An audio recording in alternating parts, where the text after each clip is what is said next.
Over the past 5 to 7 years, because of advances in neuroscience technology, we're now armed with more information about how our brains work and things we can do to cause people to learn better and retain more. When you hear people talking about having some background in brain science, this is where it comes in. You don't need to be a neuroscientist, but an awareness of some of the newer findings and how to implement that knowledge into your solutions would certainly be beneficial. As you start to design solutions for your learners, adding some of these concepts to your design will absolutely make these solutions more effective. A really simple one to keep at the forefront of all your design effort is cognitive overload. This is when your learner has taken too much information in and their brains literally can't absorb any more information. If your learners reach this point, you'll almost certainly lose them here. You can probably see this in yourself as you learn. If you're in a webinar or sitting in class, you probably start getting antsy around the 45-minute mark. By about an hour, you're probably done, and anything past that point is wasted effort by the instructor. This can happen on a micro level with content also. If you have too much information on a slide, trying to absorb all of it is too much and you lose your viewers. The bottom line is that you just can't overload people with content. You have to spread it out. Even just a 5 to 10 minute break is enough to rest your brain. If you have hours of content to present, your best design option is to spread it across various days. This allows your learners' brains to step away from the content, think on things, and allow them to sleep and rest for the next day. Test individual skills and then combine them. This principle states that people should learn the various parts and pieces individually so they understand the components of your content on an individual basis. Then, with that understanding, you can more easily combine these pieces of knowledge to create the more complex skills you want them to learn. So, as an example, let's say you need to teach someone a 4-step workflow process. You could just lay out the process and go all the way through it and hope they successfully can put all the pieces together in their mind. But a much better approach would be to teach them the first process and make sure they understand it. Then go to the second, and so on. Once you've done this for all 4 processes, you can then combine them to show how they work together. If you've done the first part well, the reason why the components work to create the process should become obvious to the learners.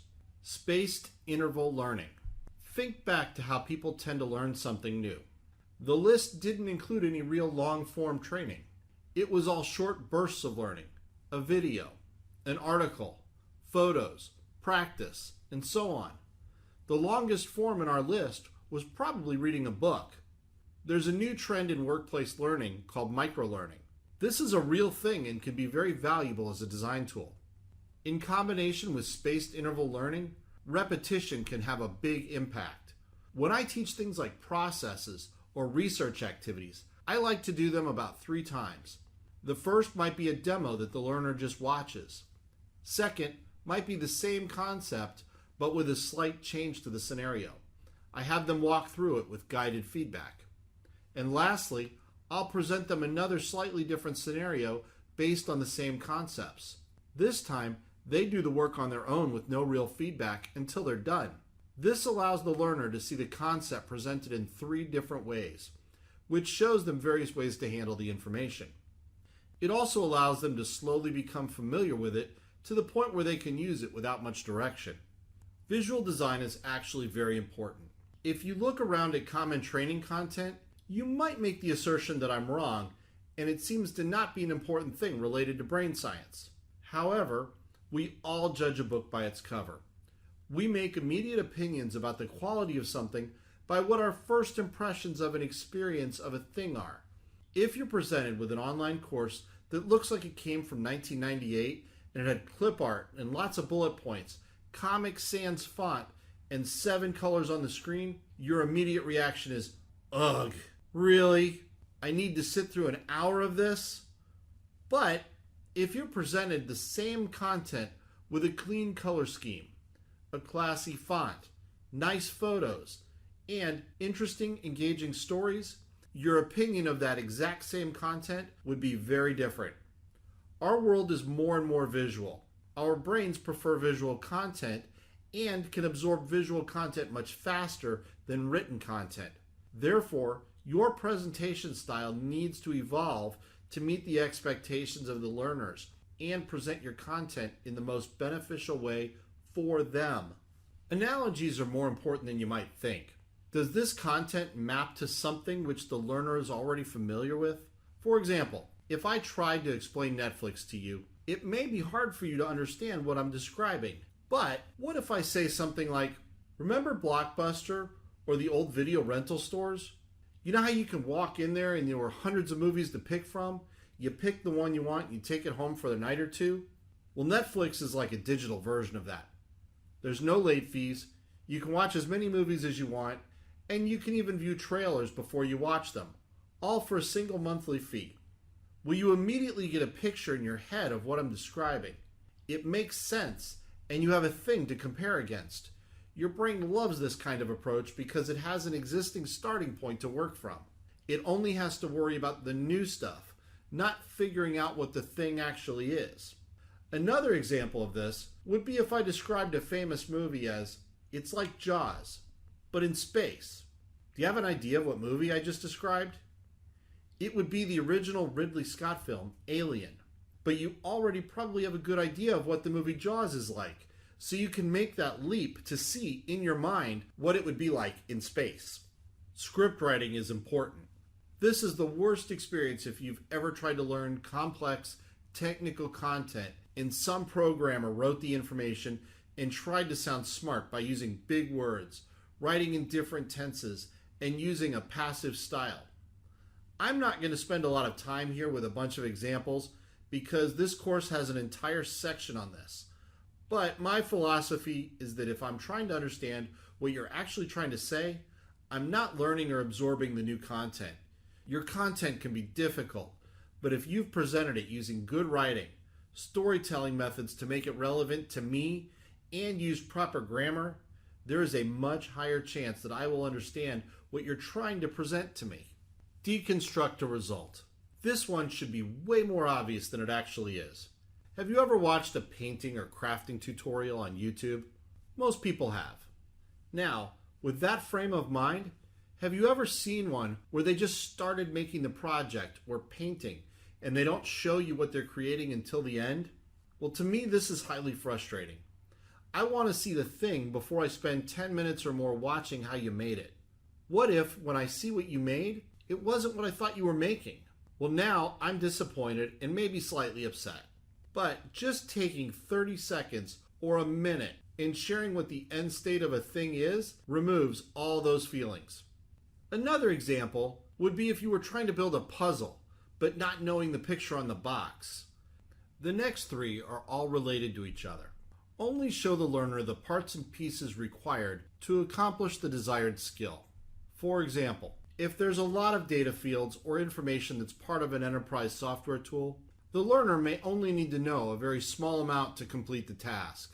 Maybe they don't need to learn everything on the screen. This is another one that on the surface seems very simple, but subject matter experts tend to look at the content in a different way. Remember, they're experts on the information. They've probably forgotten what it's like to really be a new learner. There are many things they take for granted as common knowledge, and they really aren't. This is one that I constantly battle subject matter experts on. Given that we train banking software to bankers, a common response I hear from my SMEs is every bank is different, and therefore we need to teach all the possible scenarios.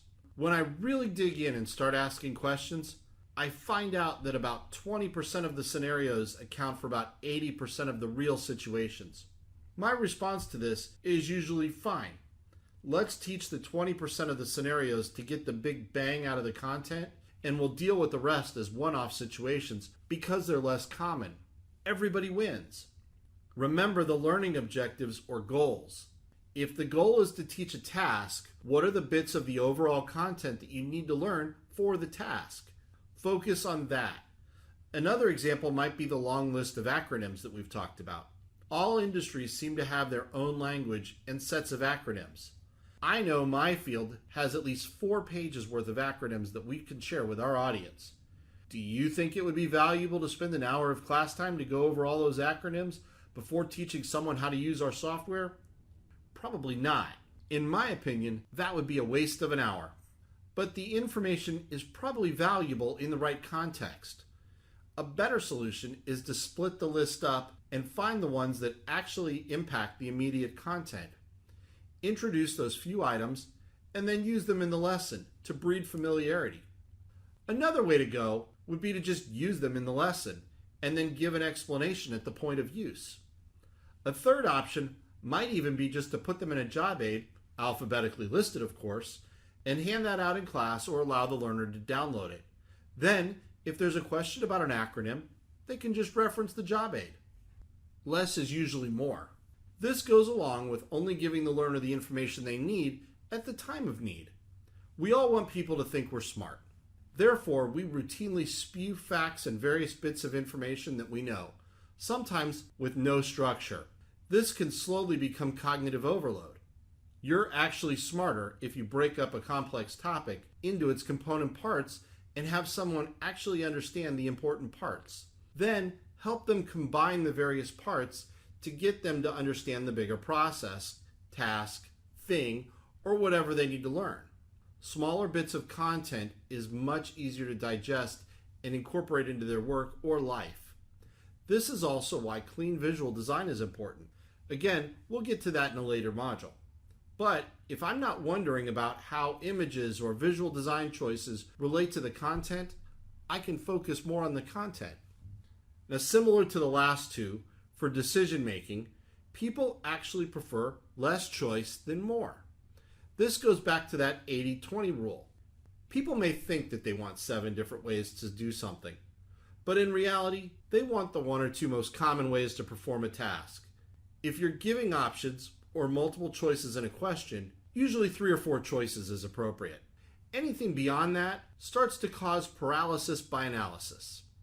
Have you ever gone into a store with the intent of buying something, but the store offered so many options that you were actually unable to make a decision? Thus, you left without making the intended purchase. That's exactly what happens when you provide too many options. People do nothing because they're concerned that they're going to make an incorrect choice. How much anxiety does this question generate for you? What do you want to do for dinner? There are literally millions of answers to this question. However, if I said, would you prefer chicken, beef, or salad for dinner? You can probably give me an answer pretty quickly. This last one is a trick I use all the time. I actually love using this one. Look for the workflow process. Most things I develop training for tend to have some sort of a process. You have to do a series of things in a designated order to accomplish a task. Well, I like to create a map of the process and lead the learner through the map. It doesn't need to be a big map, nor does it need to be lots of steps. But breaking it down allows the learner to see the bigger picture and understand where they are in that picture. I call this the map of Middle-earth concept. Yeah, I'm a bit of a nerd when it comes to Lord of the Rings and fantasy adventure, but the concept is true. The map of Middle-earth, created by Tolkien, is highly valuable to a reader for both The Hobbit and The Lord of the Rings. It allows you to place things in the world.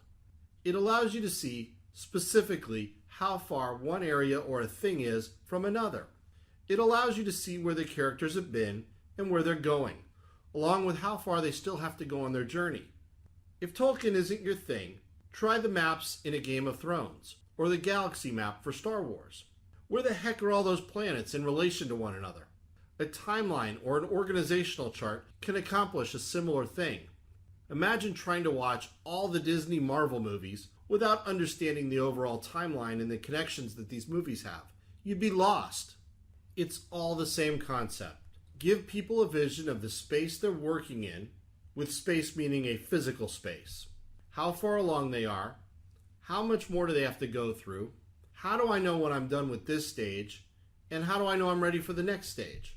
All of these questions are answered with a workflow diagram. Here's another person in the field that is, in fact, a brain scientist. John Medina's work is really interesting, fun, and easy to follow. He's come up with 12 different rules relating to our brain that are fairly relevant to what we do. Did you know that there's a need for physical activity to get your brain working at its best? How do we learn? What exactly do sleep and stress do to our brain? Why is multitasking a myth? Why is it so easy to forget and so important to repeat new knowledge? Most people actually have no idea what's happening inside their own heads. Well, his research impacts how we teach and how we work. It's worth your time to become familiar with his work and how you can apply it to the work you do as a course designer.